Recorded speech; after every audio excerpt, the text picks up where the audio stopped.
بسم اللہ الرحمن الرحیم۔ السلام علیکم ورحمۃ اللہ وبرکاتہ۔ ان الحمد للہ نحمده ونستعینه ونستغفره ونستهدیه والصلاة والسلام على سید المرسلین محمد وآلہ وصحبہ اجمعین، اما بعد۔ حاضرین و ناظرین، یہ درس قرآن نمبر 144 ہے اور آج سورۃ البقرہ کی 3 آیتوں کی تلاوت و تشریح کی جائے گی۔ آیت نمبر 180، 181 اور 182۔ اعوذ باللہ من الشیطان الرجیم، بسم اللہ الرحمن الرحیم۔ كتب عليكم إذا حضر أحدكم الموت إن ترك خيرا الوصية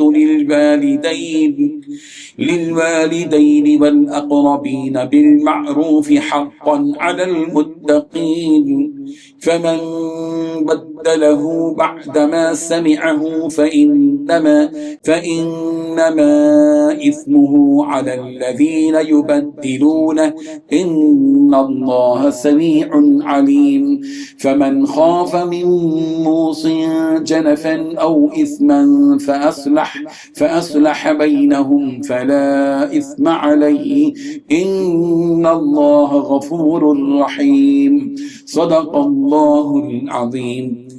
لفظی ترجمہ یوں ہے، کتب علیکم، تم پر فرض کیا گیا ہے، اذا حضر، جب قریب آ جائے، احدکم الموت، تم میں سے کسی کی موت، ان ترک، اگر چھوڑ کر جانے والا ہو، خیرن مال، الوصیہ، تو وصیت کرنا، للوالدین، اپنے والدین کے حق میں، والاقربین، اور رشتہ داروں کے حق میں، بالمعروف، دستور کے مطابق، حقا، ایک لازمی حق ہے، المتقین، متقیوں کے ذمہ ہے۔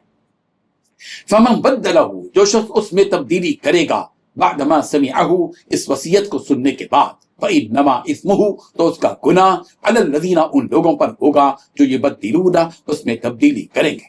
ان اللہ، بے شک اللہ، سمیع علیم، سنتے ہیں اور جانتے ہیں۔ فمن خافا، ہاں اگر کسی شخص کو اندیشہ ہو، من موسن، وصیت کرنے والے کی طرف سے، جنفن، بیجا طرف داری کا، او اسمن، یا کوئی گناہ کا ارتکاب کر رہا ہے، فاصلح بینہم، اور وہ ان کے درمیان صلح کرا دے، فلا اسم علیہ، تو اس پر کوئی گناہ نہیں ہے۔ ان اللہ، بے شک اللہ، غفور الرحیم، معاف کرنے والے، رحم کرنے والے۔ ترجمہ یوں ہے، تم پر فرض کیا گیا ہے کہ اگر تم میں سے کوئی اپنے پیچھے مال چھوڑ کر جانے والا ہو، تو جب اس کی موت کا وقت قریب آ جائے، وہ اپنے والدین اور قریبی رشتہ داروں کے حق میں دستور کے مطابق وصیت کر دے۔ یہ متقی لوگوں کے ذمہ ایک لازمی حق ہے۔ پھر جو شخص اس وصیت کو سننے کے بعد اس میں کوئی تبدیلی کرے گا، تو اس کا گناہ ان لوگوں پر ہوگا جو اس میں تبدیلی کریں گے۔ یقین رکھو کہ اللہ سب کچھ سنتا جانتا ہے۔ ہاں اگر کسی شخص کو یہ اندیشہ ہو کہ کوئی وصیت کرنے والا بیجا طرفداری یا گناہ کا ارتکاب کر رہا ہے اور وہ متعلقہ آدمیوں کے درمیان صلح کرا دے، تو اس پر کوئی گناہ نہیں ہے۔ بے شک اللہ بہت بخشنے والا، بڑا مہربان۔ ان 3 آیتوں میں 8 باتیں بتائی گئی ہیں۔ پہلی بات، تم پر فرض کیا گیا ہے کہ اگر تم میں سے کوئی اپنے پیچھے مال چھوڑ کر جانے والا ہو۔ دوسری بات، جب اس کی موت کا وقت قریب آ جائے۔ تیسری بات، وہ اپنے والدین اور قریبی رشتہ داروں کے حق میں دستور کے مطابق وصیت کرے۔ چوتھی بات، یہ متقی لوگوں کے ذمہ ایک لازمی حق ہے۔ پانچویں بات، پھر جو شخص اس وصیت کو سننے کے بعد اس میں کوئی تبدیلی کرے گا، تو اس کا گناہ ان لوگوں پر ہوگا جو اس میں تبدیلی کریں گے۔ چھٹی بات، یقین رکھو کہ اللہ سب کچھ سنتا ہے اور جانتا ہے۔ ساتویں بات، ہاں اگر کسی شخص کو اندیشہ ہو کہ کوئی وصیت کرنے والا بیجا طرفداری یا گناہ کا ارتکاب کر رہا ہے اور وہ متعلقہ آدمیوں کے درمیان صلح کرا دے، تو اس پر کوئی گناہ نہیں ہے۔ آٹھویں بات، بے شک اللہ تعالیٰ بہت بخشنے والا، بڑا مہربان ہے۔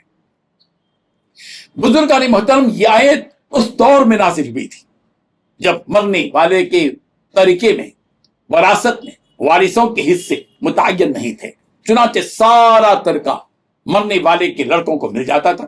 اس آیت نے فرض قرار دے دیا ہے کہ ہر انسان مرنے سے پہلے اپنے والدین اور دوسرے رشتہ داروں کے حق میں وصیت کر کے جائے اور یہ واضح کر دے کہ ان میں سے کس کو کتنا حصہ دیا جائے گا۔ یہ حکم اس وقت کے لیے تھا جبکہ شریعت نے وراثت میں ہر ایک کا حصہ مقرر نہیں کیا تھا۔ یہ بات بھی ذہن میں رکھے۔ بعد میں سورہ نساء میں تفصیل کے ساتھ تمام وارثوں کی تفصیلات اور ان کے حصے بتلا دیے گئے۔